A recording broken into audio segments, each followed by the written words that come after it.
Well, good evening. It's News 360 coming to you live from the News Up here at Adesawe Kanda.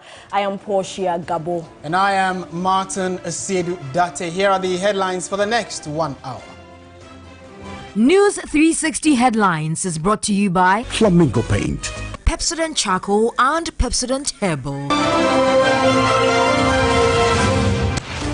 Coming up, Minority Caucus vows to resist intimidation by state security agencies following a failed attempt to arrest ranking member on the Defense Committee of Parliament, Reverend John Ntimfodjo.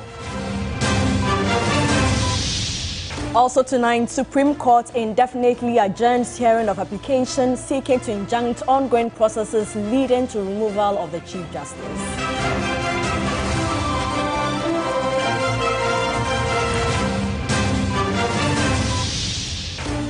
And later in the bulletin, we'll also bring you a report on the long-term effect of the use of popular potent opioid known as Red 225.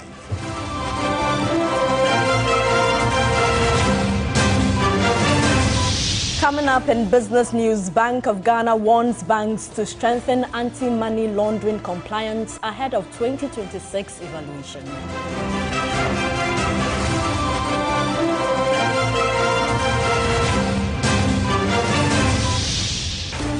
And on the international front, U.S. President Donald Trump has announced a 90-day pause on higher tariffs for dozens of countries, but hikes levies on China to 125%.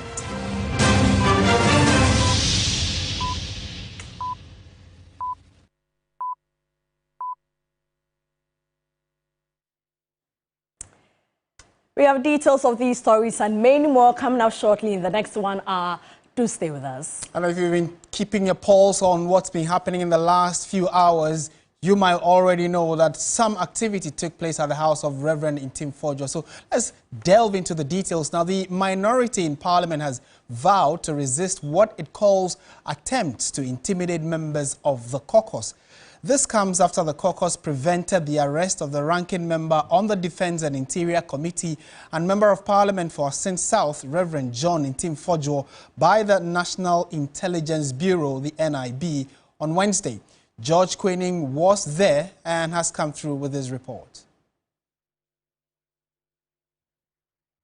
And clearly, if you've been following our reports, especially on our social media, there was news a few hours ago indicating that some men in security wielding weapons had visited the house of Reverend Ntimfodjo to ostensibly arrest him following some reports of what he had alleged were 2 aircraft that landed in the country and the aftermath of a back and forth between him and state security apparatus and government for that matter. So let's get some perspectives on this and what exactly transpired. Joining us on phone now is the legal counsel to Reverend Ntimfodjo, Samuel Atachia, who himself was a former member of Parliament.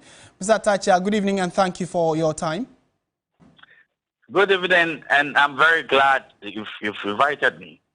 What's the current state of your client following the fact that earlier today we were told some armed men went there in the hope to arrest him following some allegations he had made? Unflappable. He's not intimidated at all. He is of the humble view that he's not committed any crime. All the actions so far from his end, you can find it in Article 115 of the Constitution. There shall be freedom of speech, debate, and proceedings in Parliament, and that freedom shall not be impeached or questioned in any court or placed out of Parliament. So if a member of Parliament should have some information, and then by the sheer fact that he wants to, let the public know, so we all pay attention to it, and an inquiry is back upon, and we know where to stand and recommendation the rest of it. I think the process should travel its full journey. But if you believe that you are not happy with what is put out there, the way to go is not to arrest that member of Parliament. Well, if you went that route, then you want to guard Parliament. Because that's a citadel of debate and deliberations. So members of Parliament who might even, excuse me to say, not be too sure about what they did, or they were not were careless with their words, but it was associated with their work, I mean, will be frightened and intimidated. That is why the freedom of speech and of proceedings in Parliament has been protected under Article 115. Now, let me take it to another level. If you believe that you want to investigate the matter, the NIB, then you have to arrest the one who's coming to aid you to investigate the matter, or ab initio, he is a suspect and arrest. And when you invade the privacy of a man, wouldn't you want to show why you've come to his house? Okay, Mr. Because Thatcher, he called me on phone when I was trying to Mr. go to Thatcher, his house. Sorry for butting in. This is what is happening. So I said, oh, would you want to demand from the arresting officers the warrant of arrest? And he called back and said, no, they said, we don't have to show you anything. Just follow us to NIV. Okay, so Mr. Thatcher, because this gentleman is not an ordinary criminal they found. Honorable Thatcher was trying to steal and they want to arrest him. He's a member I of think Parliament. we have a problem with. And if you want to arrest him, you should route it through the speaker. Mr. Thatcher, can you hear me? Yes, I can hear you now. Great. Sorry for butting in, but I wanted us to unpack this issue gradually. First, you're talking about acts of intimidation. Then you come to the fact that, according to your client, the men that came to the house did not have the requisite arrest warrant. Is that the case? Yes. And if they had one, who would know? And that's why I advised him to demand to see the authority with which they have invaded his privacy. And they didn't show him anything. Okay, but Mr. Thatcher, there was grounds on which the security agencies went to his house, which was that prior to today, there had been calls on him to work with the state security agencies to get to the bottom of a serious allegation he had raised, which borders on the integrity of the entirety of the country. So if he is refusing, or at least on the surface of it, has not come up with the evidence of what he is saying, how would you advise the security operatives to work, or the security apparatus of the country to work, if we really want to get to the bottom of this issue? Haven't you heard serious matters coming from even a member of the government that this gentleman is a liar and he should be arrested, and that what he's saying is not the truth? So what kind of material do you want to get from him if you are genuinely interested in interrogating the matter? If you've come to your conclusions, and now that you started taking the foundations of your conclusions away, then they want to arrest him. So I don't get where we are going with this matter. Whether a member of Parliament cannot raise a matter of national importance, I don't know whether he cannot do that. But Mr. Thatcher, in the same vein, if a member of Parliament has issues of serious national importance and evidence to that effect, what is preventing him from bringing it out so we get to the bottom of it? Let me tell you something. That is a route for an ordinary person to do. But if it's a member of Parliament, what do you believe NIB can do? Parliament can do it. Are you aware? If you have material and you think that, oh, this material, you might have state cover, the state will have to guard the evidence. Would you take it to the state? Is that his belief? You take it to, hello, let me finish. You take it to Parliament, where a committee will be formed. And on the committee, you have NDC members and NPP members. And then you can even invite the NIB to come and testify concerning the matter, because Parliament can also get involved in inquiries which are of national importance. Okay. So, Mr. Thatcher, fair point you make, but he did not do that. I think he came to the public first before even now going to write to invite these state security agencies to come to Parliament to speak. So it was on the back of the fact that he had gone public with these very dangerous accusations, for which reason they are asking him to collaborate with the security agencies. But he seemed not to want to do that. So does that not put him on a wrong footing, you believe? No, sir. He raised the issue in Parliament.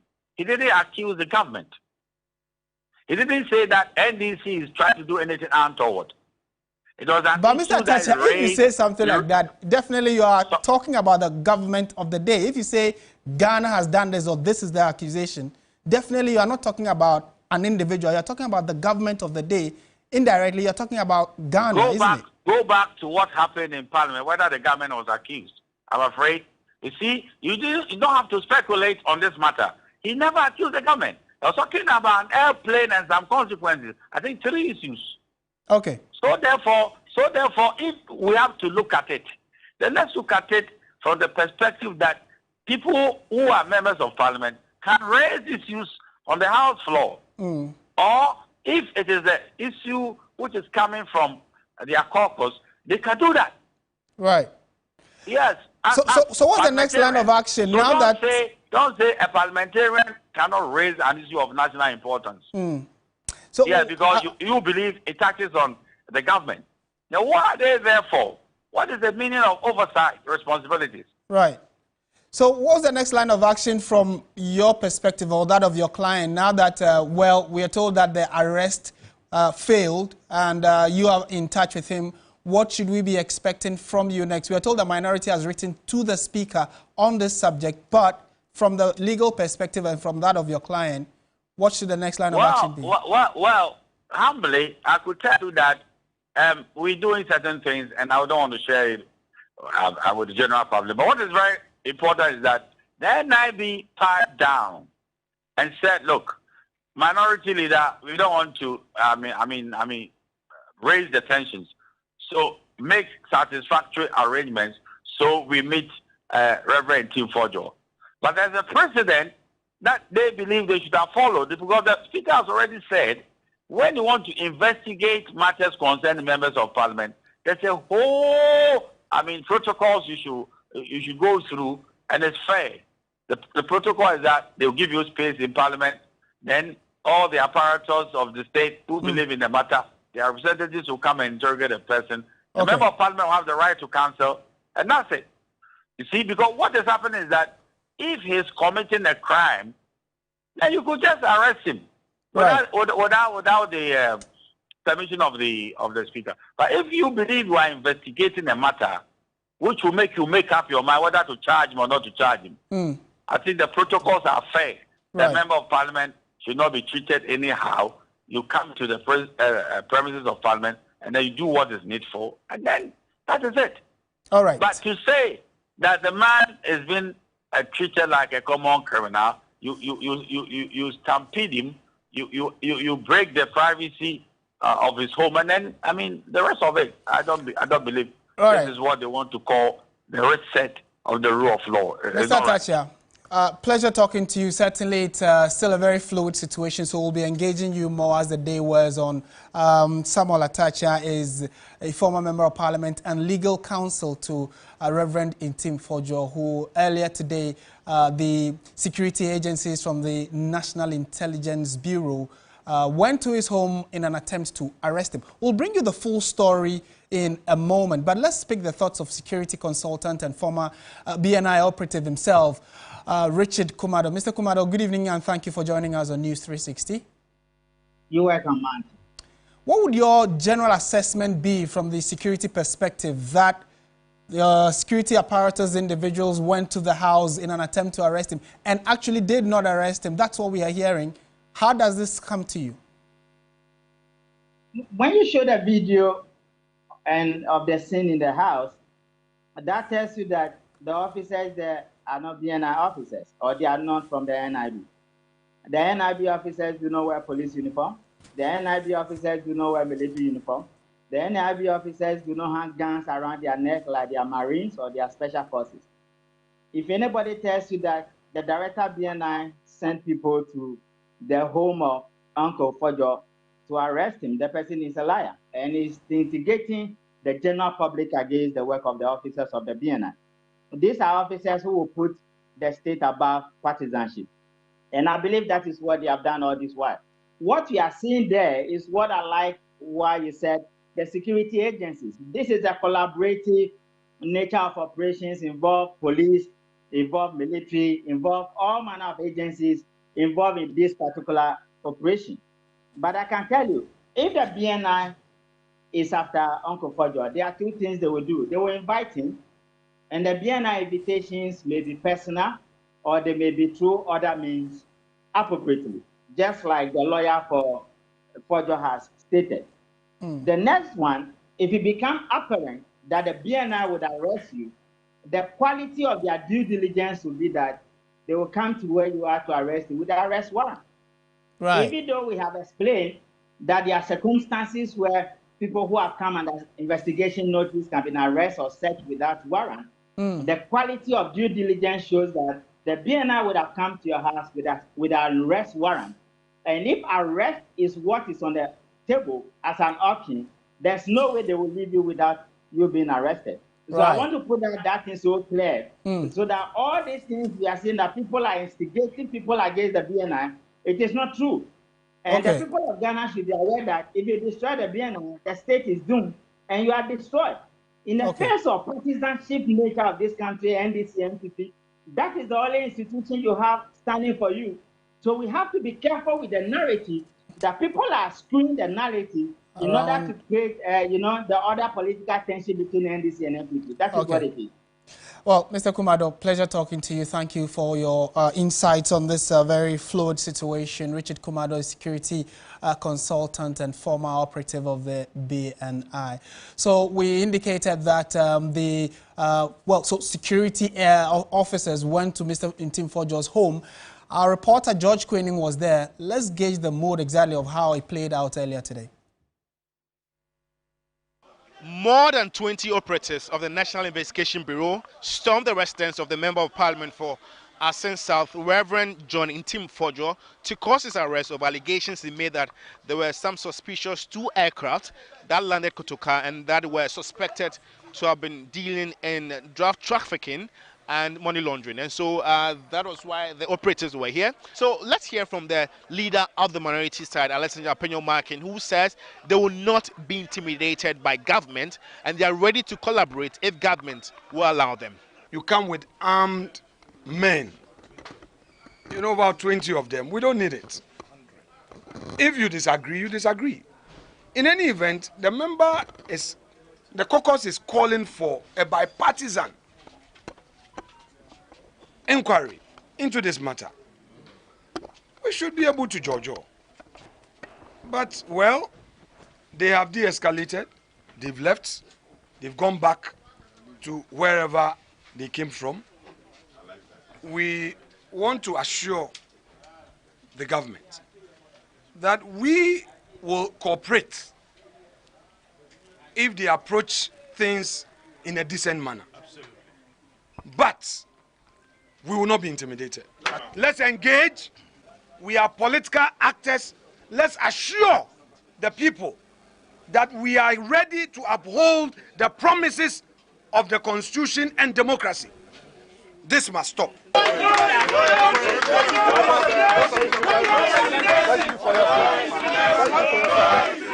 We'll stand. Nobody can truth will stand. Thank you for your prayer. Thank you. National organizer of the MPP, Nana Boakye, wants the spokesperson of government communications, Felix Kwashiorfosu, sacked. I even applaud the president. The president quickly responded by saying that there should be collaborative investigation. Then all of a sudden, the spokesperson to the president, who is throwing his weight about, and he must be sacked. He is rather undermining the position of the president. He rather said that even the investigation is useless because Honorable Fodjo did not provide any evidence. Meanwhile, the president had instructed that there should be a collaborative investigation. And then you, as a spokesperson to the president, you are rather supposed to amplify what the president says and then explain it further. You are rather articulating a position. There were some party executives and former ministers of state who also showed up to show some sort of solidarity and support to their comrade. Let's hear from the General Secretary and others. Whether it's the Director General, whether it's the Director in charge of operation, or from Jubilee House, or maybe for Fukwachi send them, they will know if they are doing the right thing. They shouldn't be perturbed about the numbers. But because they know what they are doing is wrong, that's why they've left. They can call so many people who come and support them. Their due process must be followed. Their due process must be followed. When the minority caucus expresses a position on a matter through its a spokesperson on a particular matter, holds a press conference, expresses a position on a matter. When have you seen in Ghana's history that we send about 20 gun-wielding NIB officers to go and pick him up to come and explain what he said? When? Is this the change? We're not back in a coup era. So that's the first issue, that when the Minority Caucus is raising questions that there's a particular matter, full-scale public inquiry needs to take place on that matter. You don't send gun-wielding NIB officers. Did you see the guns? AK-47s, cocked people wearing masks and balaclavas all over. What transpired inside? I want to know, because there was some sort of noise and all that. As to what transpired, some sort of resistance. As to what transpired inside, you saw a reverend in Team Forjo, a man not as tall as I am, right? A man not as big as I am, right? Had his house, right, sieged by over 20 persons who purport or held themselves to have come from the national security. As to whether or not they were from national security, we don't know. Moving forward, the party is willing to collaborate with government to bring some sort of closure to this very matter, and so they are calling for a bipartisan probe. This is a development, of course. We'll be following and keeping tab on it and surely update you in our subsequent bulletins. George Quinn, TV3 News, Spinkters, Accra. Let's now continue with the rest of our stories and go to the Upper East region, where one person has been confirmed dead and several others injured after a youth group clashed with law enforcement officers in Bawku. The Wednesday violent clash has also resulted in the burning of a police barracks, vehicle and the private residence of 3 police officers, including that of the Bawku Divisional Police Commander. Law enforcement agencies, including the police and military, have since brought the volatile situation under control, but the town remains tensed. Our Upper East regional correspondent, Castro Sanyala, continues to stay on the beat on happenings in Bawku and joins us with more. Castro, thank you so much for your time. Tell us, what is the current security situation is like in Bawku? Right, we continue to monitor the situation in Bawku from safer grounds. And I can report that following the imposition of the curfew and, in fact, the renewal of it, the reviewing of it, Bawku is currently calm. I continue to stay in touch with people there who tell me that the place is calm. The security agencies made up of the police, the military, are continuing their usual patrols, especially through suburbs that are said to be very volatile, and the arrests that we've just recorded today.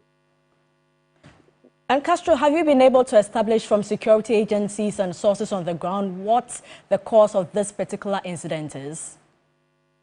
Right, so the cause of this particular unrest that we witnessed today, we understand from our security sources and people who live in Bawku, is that it is seated in the fact that one faction in the ongoing conflict is saying that it won't allow market women or traders from the other faction to trade with them or do business with them. The idea is that if they come together, obviously, there will be issues. And for that matter, one of the factions says it doesn't want the people to come in the first place, so that it then degenerates into issues. And so we understand that today, some people attempted to prevent, and enforce, a group, we understand, tried to enforce that, directive, and in fact prevented some women from coming in, women traders from the other faction. And the police took, were prompted and quickly arrived there. And we understand that when the police got there, the situation quickly degenerated into a scuffle, leading to the shooting of 3 people. We understand at this moment that one of them has unfortunately passed away, with the rest, we understand, are currently being treated in an undisclosed hospital within the Bawku municipality. Castro, thank you so much for your time. And Castro Sanyala is our Upper East regional correspondent. Let's now go to the courts, where hearing of the injunction application against petitions for the removal of the Chief Justice Gertrude Tokonu has been adjourned indefinitely. Counsel for the applicant, Godfred Yeboah, criticized his successor for his absence in court. Led by his lawyers, Member of Parliament for Old Tafo Vincent Asiedu was expecting to move his application to injunct the processes seeking to remove Justice Gertrude Tokonu as Chief Justice. Justice Professor Henrietta Mensah-Bonsu, presiding over a 5-member panel at the court sitting on Wednesday, April 9, indicated that the court had received a letter stating that all cases involving the Attorney General from April 7 to 10 should be adjourned. State attorneys officially requested an adjournment as a courtesy to the court, but counsel for the applicant, Godfrey Dame, a former Attorney General, was displeased with the development. Dame noted that the Attorney General attending a seminar should not bar the hearing of the suits at the Apex Court. He therefore sought a brief adjournment of the matter, proposing Monday, April 14. The Supreme Court adjourned the suit indefinitely after noting that it would be inappropriate to fix a date since the request by the Attorney General, Dr. Dominic Aine, was approved by the Chief Justice and accordingly communicated to all judges. The immediate past Attorney General spoke to the media after the proceedings. I mean, that was quite odd for him to say that sit and finish conference for the matter.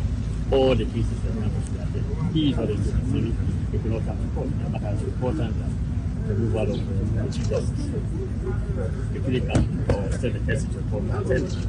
The Deputy Attorney also not sit attending, he couldn't come. What makes it more odd is the fact that they send state attorneys, not even one but two senior state attorneys, to come inform the court that they are at a conference, and so the matter should be done. That is all. In more news this evening, do not start if you are not ready, because stopping it will be difficult. That is the advice from specialist psychiatrists at the Kolebu Teaching Hospital to persons, particularly the youth, who may be thinking of taking Red 225. According to Dr. Albert Sodohia, the use of Red has several long-term effects on the human body, which can lead to death. Evelyn Tingma reports. Red 225 is a high-dose tramadol used for moderate to severe pain and is supposed to be prescribed by a medical doctor. Red 225 is reported to be a smuggled drug into the country since it is not approved by the Food and Drugs Authority and the abuse is currently on the high side. The youth, who are in the majority of the abuse, are said to be taking it for a number of reasons, including working for long hours, increased duration for sexual activity, and to feel less tired during manual work. But specialist psychiatrist at the Kolebu Teaching Hospital, Dr. Albert Sodohia, says the drug does not do any of them. Some people start using it for moderate to severe pain, but because they notice there's a way they feel euphoria. There's a euphoria they feel when they take it. So they want to feel the same way over and over again. And they continue using because if they stop, they'll have withdrawal effect. And the withdrawal effect is very severe. They can have severe pain in their abdomen, in their joints, anywhere. And they can have nausea, vomiting, they can even have running stomach, that's diarrhea. They can become agitated, irritable, become aggressive. An addict of opioids in an interview narrates how over time his body system got used to the drug, compelling him to increase the dosage. When you wake up, the first thing you need to go and do is get your tramadol, put it in a drink. That's before food. Okay. It will get to the time when you don't take it, you can't eat. You can't function. Your whole day is just bad. You are getting angry each and every minute. Dr. Sodohia advised persons who have not fallen victim not to start it at all, as stopping it is difficult. The use of these drugs definitely could have long-term health effects. Addiction and dependence, damaging your kidneys and your liver, weakening your immune system, hormonal imbalance, life of crime, which can end you in jail, and of course, the risk of mental disorders. And then there's a risk of death through respiratory depression. The advice, if well taken, could help curb the high risk of addiction and dependency among the youth. Evelyn Tingma, TV3 News, Accra. Still watching News 360 on TV3. Stay with us. We have the latest in the world of business with Menu Afro.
Hello, good evening. It's time now for Business on News 360. My name is Minu Aful.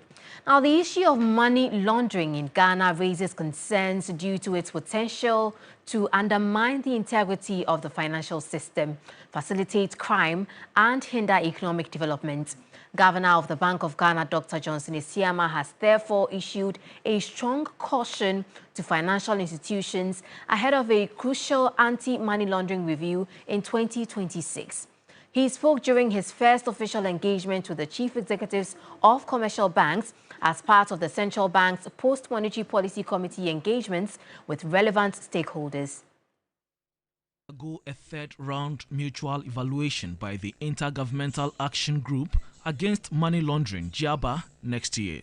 Against this backdrop, Dr. Johnson Isiama is urging all banks to demonstrate full compliance with anti-money laundering regulations as part of efforts to protect Ghana's financial credibility. Our collective goal must be a first-time success. Colleagues, history shows we've struggled in past rounds and we cannot afford to be green-listed again, especially given the outsized impact that reputational and financial penalties would have on the banking sector. Also high on his agenda is cybersecurity. The Bank of Ghana governor called on banks to ensure system security and customer protection, underlining that digital innovation must be matched by discipline and due diligence.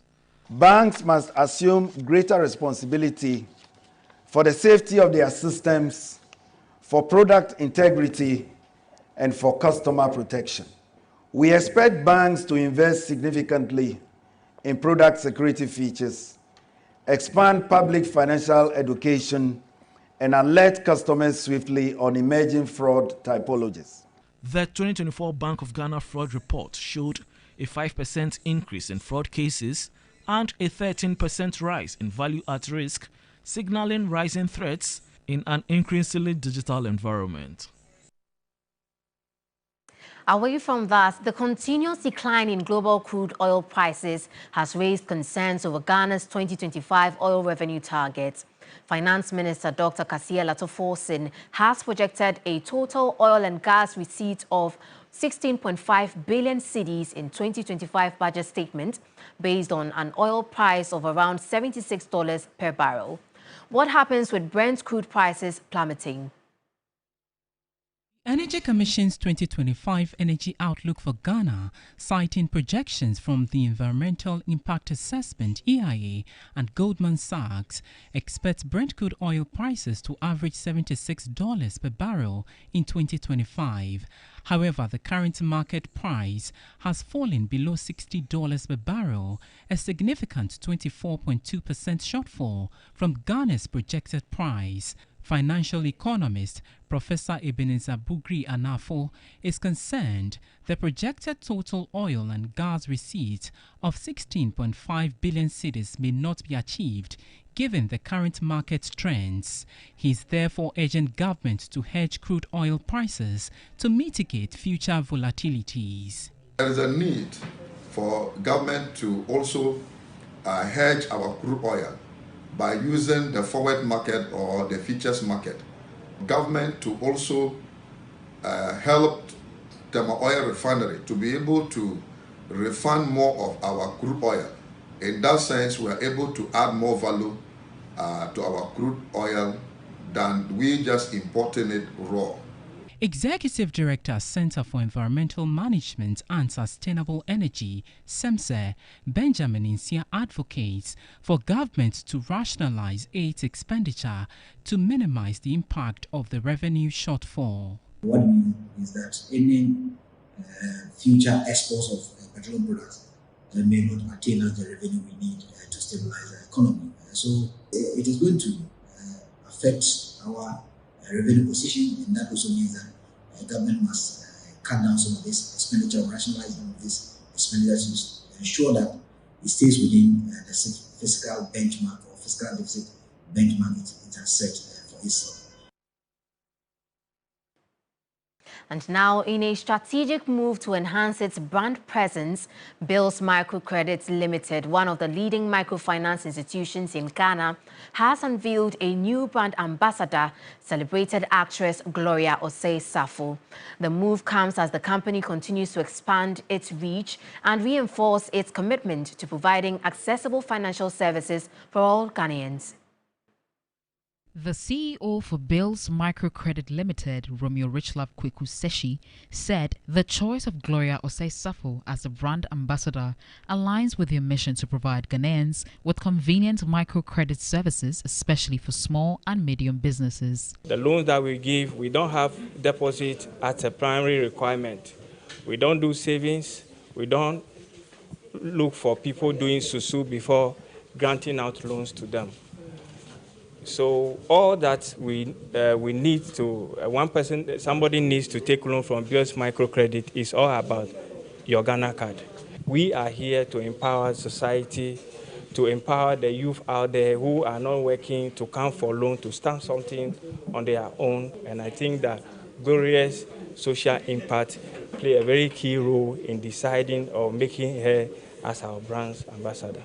The new brand ambassador, Gloria Osei-Safo, reiterated the need for financial assistance for all businesses, especially those run by young people.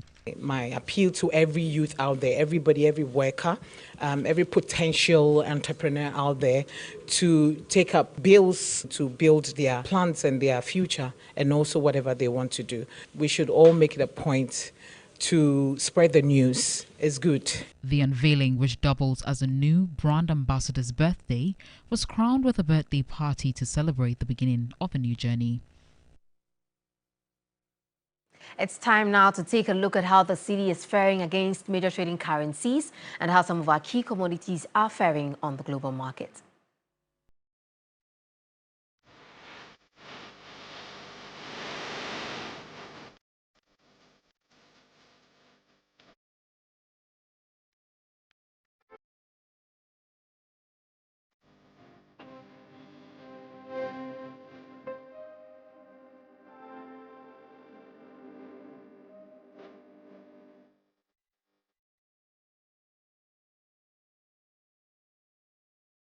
And that's it for business tonight here on News 360. I am Menu Afo. Stay with us. Sports News is up next.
Hello, good evening and welcome to the sports segment here on News 360 with me, Oreku Ampofo.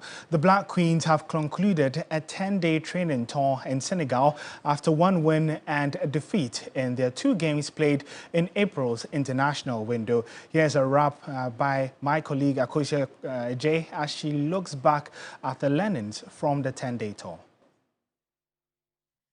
And so the Black Queens have wrapped up their 10-day training tour in Senegal, where they had the opportunity to play 2 games against the Teranga Lionesses of Senegal. 2 games they played, 1 they lost 1-0, and the first game they won 1-0. And Kim Las in this call-up for the games brought in some vets into the team, including Felicity Esiako, Ernestina Bambila, and Grace Banwa. They were all brought back into the team as they've been in and out of Kim's side. Then again, we also realized the fact that the coach started to vary the positions of the players. And we're looking at the fact that he's preparing for the Women's African Cup of Nations, where the Black Queens will be making a return to after missing out the 2022 edition. And so he's played a player like Josephine Mbonso more at the right back position, which she has also done very well in that position. And so we're looking forward to what the coach will have for the other players. Then again, we talk about the fact that Coach Kim Las is still getting used to the physical nature of the African game. Remember, he's had coaching the Black Queens team, then under Nora, playing against Senegal, winning 1-0. And from that time, we've gone through a lot of stages where we've had our players at a very top level. And so it's not good enough to see us still losing a game against Senegal in a fashion where through set pieces, it's like we do that all the time. Something that the coach would really have to work on moving forward, because in the women's game, lots of teams concede goals to set pieces. Then finally, we know that the coach just came in. He's played 3 games, 1 against Morocco, 2 against Senegal, still building up to the women's AFCON, but he has another international window where he gets to still get to know more of the players and apply everything that he's learned from the squad. Hopefully, at the time, he would be able to call the players that he would need for the Women's African Cup of Nations as it draws nigh. Let's do some more here. We're following Arsenal's 3-0 win over Real Madrid in the Champions League semi-finals on Tuesday. Up to 5 Premier League sides can secure a spot in next season's competitions. Now, teams in the Serie A are also well positioned to qualify via UEFA's coefficient. My colleague Akosua J provides more insight. After Arsenal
to ensure that it remains 1-1 in that game.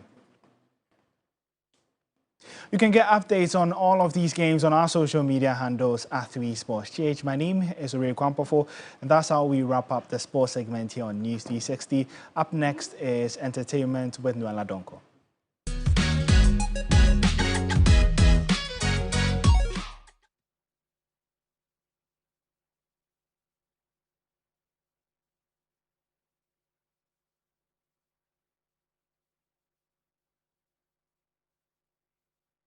Well, good evening and welcome to the entertainment news segment here on News 360. My name is Noella Donko. Now, the Volta Regional Minister, Honorable James Gunu, has emphasized that the Ghana Month concept should go beyond just a month-long celebration. According to him, it should be integrated into daily life to promote domestic tourism and encourage consumption of locally made products. He shared these thoughts with 3 Entertainment during the Ghana Month expedition in the Volta region.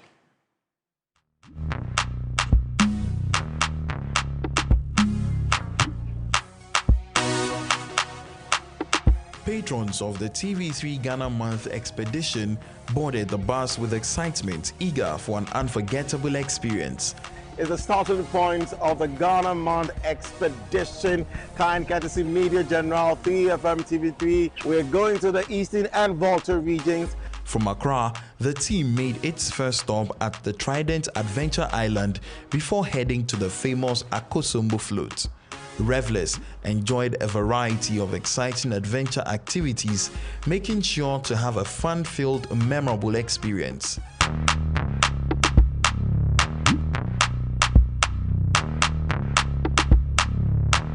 Other highlights included the stunning Amejope waterfalls, the thrilling canopy walk, and the beautiful Early Beach Resort, all located in the Volta region.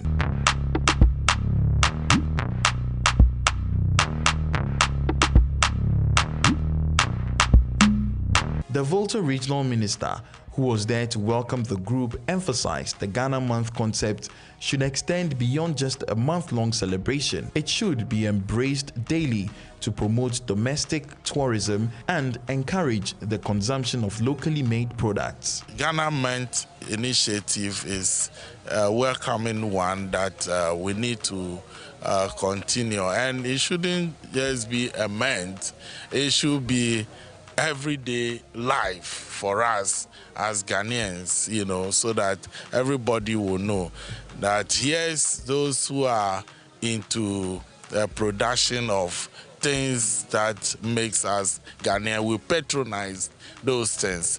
When we patronize these things, then we build our local economies. We build local economy, we create jobs for the youth. This 3-day getaway offered patrons an amazing experience. For many, the view of the river, the surrounding mountainous landscape, and the refreshing breeze were truly breathtaking. Expedition has exposed me to some of the things I wanted to do, so I'm fulfilled in my heart. I wish everyone experienced such an event like this. You will love it, I tell you. Don't miss out on the next trip to discover the beauty Ghana has to offer. And that's how we wrap up on the entertainment news segment here on News 360. My name is Noella Donko. Thank you, Noella, for the latest in entertainment. Let's bring you international news now. U.S. President Donald Trump has announced a 90-day pause on higher tariffs for dozens of countries, but hikes levies on China to 125%. China announced an 84% tariff on U.S. imports after Donald Trump imposed a 104% tariff on Chinese goods entering the U.S. The U.S. president wrote on social media platform Truth Social that at some point, hopefully in the near future, China will realize that the days of ripping off the USA and other countries is no longer sustainable or acceptable. Meanwhile, the EU has voted to impose tariffs on some American goods from April 15. More goods are due to be hit in May and December. The governor of Nigeria's Borno State has warned that jihadist group Boko Haram is making a comeback after its fighters staged a series of attacks and seized control of some parts of northeastern states. Babagana Zulum called for more military assistance for soldiers fighting the insurgency. The Nigerian government has downplayed the governor's fears, saying security in the country has improved in the last 18 months.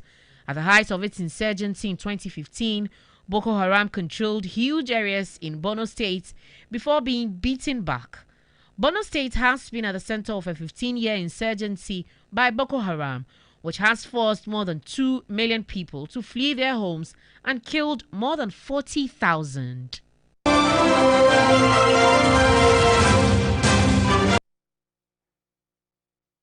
And that's our package for this evening. Thank you very much for spending the last hour with us. I am Martin Asiedu Dartey. And I am Portia Gabor. Do join Alfredo Cancer at 10 p.m. for Ghana Tonight. Good evening.